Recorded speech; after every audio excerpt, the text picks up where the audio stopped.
Halo, selamat malam. Berjumpa lagi bersama saya Wong Ganteng Sakdonyo dan Iya Mas, selamat pagi. minta tolong untuk tidak disebutkan nama atau identitas siapapun di dalam percakapan kita hari ini.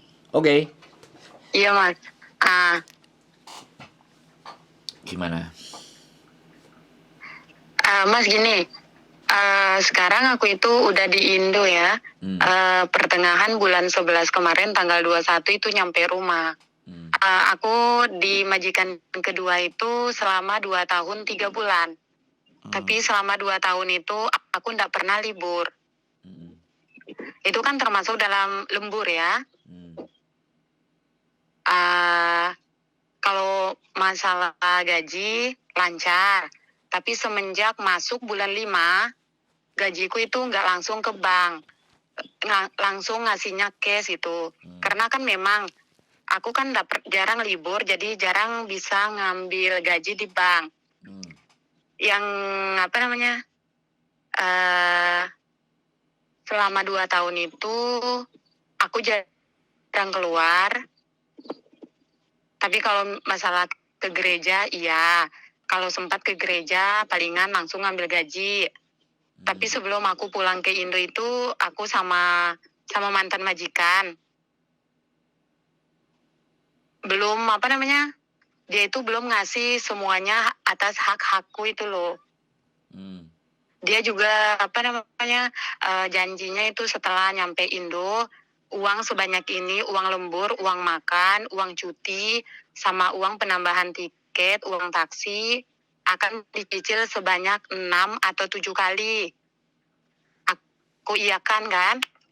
Habis itu dari bulan 1 aku komunikasi sama dia sampai bulan 2. Dia janjinya atas pengiriman gaji aku itu, gajinya juga selama 2 bulan di bulan kedua dari akhir, berarti bulan 10 sama 9 pertengahan sampai bulan 11 itu kan belum dikasih.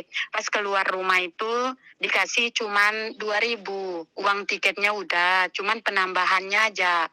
Terus kira-kira gimana itu Mas? Sedangkan aku udah di Indo. Saya tanya, waktu penyelesaian samen kontrak dengan majikan, apakah agen tidak dilibatkan? Libat. Terus? Agent itu sering ngasih tahu kalau masalah belanja sendiri atau uang makan gitu ya. Hmm.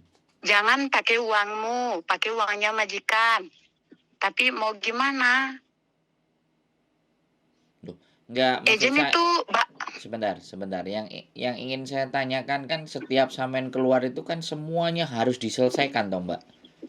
Enggak harus nunggak 2 bulan, iya, 3 bulan, 4 bulan, kan harusnya adalah. Sekarang pertanyaan saya, samen ini ada kesepakatan yang pakai tanda tangan bahwa samen tidak menagih atau bahkan mereka. nggak ada. Nah, kalau nggak ada kesepakatan, gimana sampean bisa membuktikan ke labor tuntutan sampean?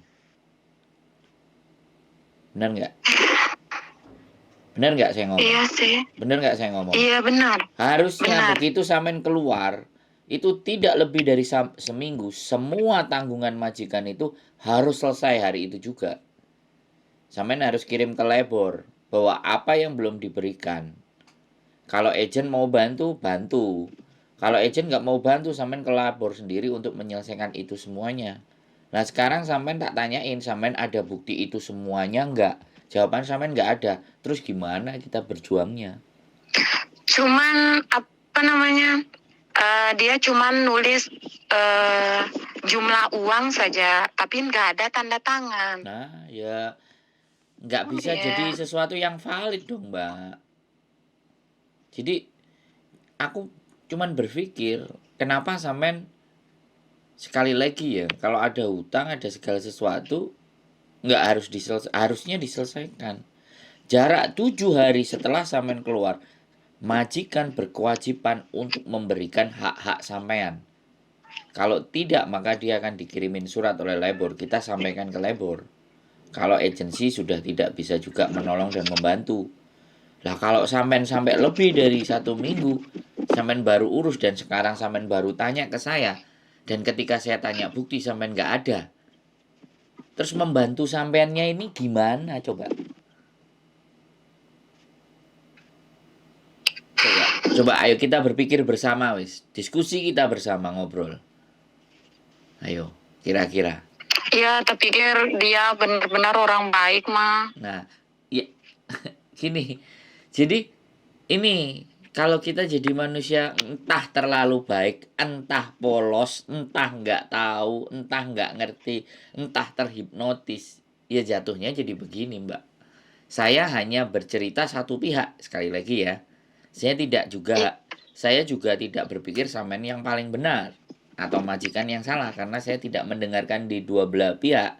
Tapi dari cerita sampean saya simpulkan dulu, saya tanyakan dulu apakah ada bukti-bukti, apakah ada surat pernyataan bahwa dia nanti bayarnya mau nyicil, terus dia ada tanda tangan tertanggal-tanggal sekian atas namanya dia, alamatnya dia, nomor KTP dia.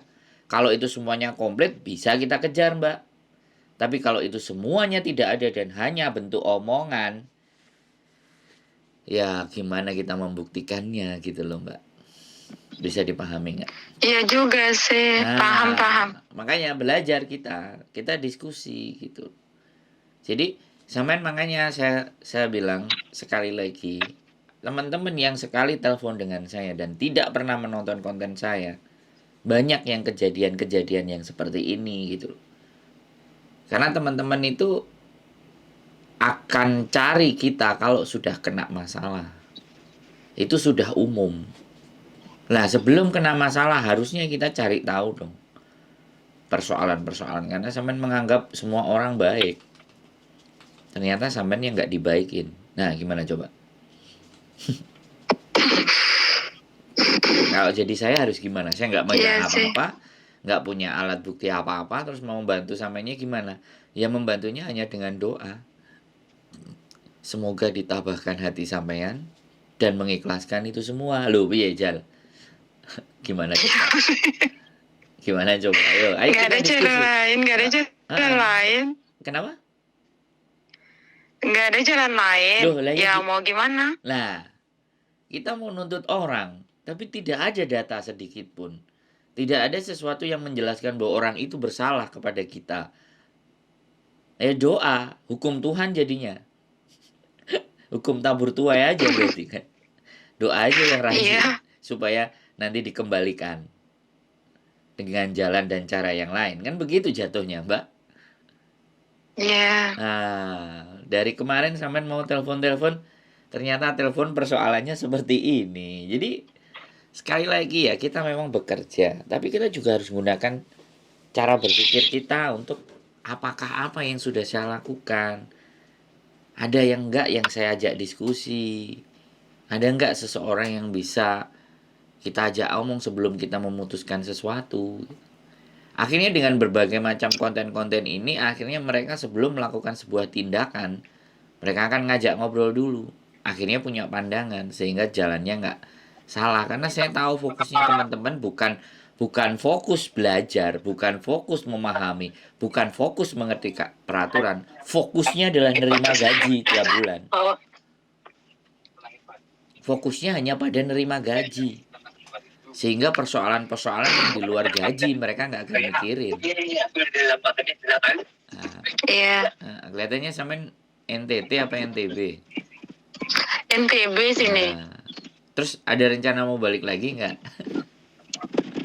Rencananya sih ada, soalnya kalau ditunggu masalah itu 61 lebih ya. Ya makanya caranya. Kalau tunggu dari sini kan nggak ada cara lain, nggak ada jalan lain toh. Ya balik ke sana. Nah sekarang gini, kalau saya boleh berpesan kepada sampean, kalau balik sana, yang pertama jangan berpikir sama uang itu, ya satu.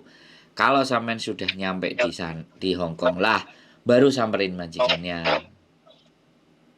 Habis itu setelah disamperin, diajak ngomong, atau sampean telepon dia, sampean pakai loudspeaker, sampean pakai recording. Ya kan, apalagi kalau bahasanya Kantonis lebih enak. Nah, kalau sudah punya rekaman, bukti rekaman, ngomong gitu. terus suratnya juga gitu loh. Sampean ucapkan dengan kata-kata. Suratmu sudah kamu tulis sama aku masih saya simpan, cuman tidak kamu tanda tangani. Terus ini gimana solusinya? Nah, sampean Iya. pancing untuk ngomong-ngomong-ngomong terekor. Nah, setelah terekor baru datang ke labor. Ini rekamannya, ini kertasnya. Kertasnya memang tidak ada tanda tangannya, tapi di dalam recording ini ada pernyataan majikan yang menyatakan memang menandatangani surat itu dan mengiyakan surat itu. Jadi biar tidak kadaluarsa. Surat itu biar ada gunanya, Oh, iya. penguatnya Hmm. adalah recording tadi. Makanya kalau membuktikan sesuatu di dalam persidangan dibutuhkan 2 alat bukti. Atau 1 atau alat bukti, 2 saksi itu udah cukup. Kita udah menang di dalam persidangan. Iya, Mas, paham. Ya, jadi sekali lagi itu kesampingkan dulu. Berfokus dulu berangkat. Kalau udah nyampe di sini baru nanti ditata ulang semuanya strateginya. Barangkali itu masih jadi rezeki sampean bisa kembali ke sampean. Tapi ya itu nanti Iya. labor yang akan Paham. memutuskan. Tinggal bukti-bukti sampean kuat nggak gitu. Membuktikan bahwa memang benar-benar dia punya janji, dia punya tanggungan yang harus diselesaikan ke sampean. Begitu ceritanya Mbak E. Sudah bisa dimengerti, sudah bisa dipahami. Paham. Oke, cukup. Ada lagi yang kira-kira mau kita Iya. diskusikan atau kita bicarakan? Paham, Mas, paham. Makasih ya. Oke, sampai ketemu di Hongkong lagi ya. Iya, Mas, tak carikan. Oke, yuk sehat selalu ya. Selamat pagi. Tuhan memberkati. Iya. Yuk, bye-bye. Yes, teman-teman. Solusinya pada gaji. Fokus pada gaji, tapi tidak paham tentang skema. Ya, ini banyak yang terjadi. Maka dari situ bolehlah kita berdiskusi terlebih dahulu sebelum teman-teman memutuskan sesuatu. Minimalnya teman-teman mencari banyak pertimbangan. Tetapi pertimbangan-pertimbangan yang logis dan masuk akal. Jangan pertimbangan-pertimbangan yang masih kayak ragu, nggak yakin, dan lebih tidak logis. Itu sangat berbahaya sekali untuk memutuskan sesuatu yang tidak dilandaskan dengan logika. Itu saja. Keep stay tune in my YouTube channel and see you the next video. Bye-bye.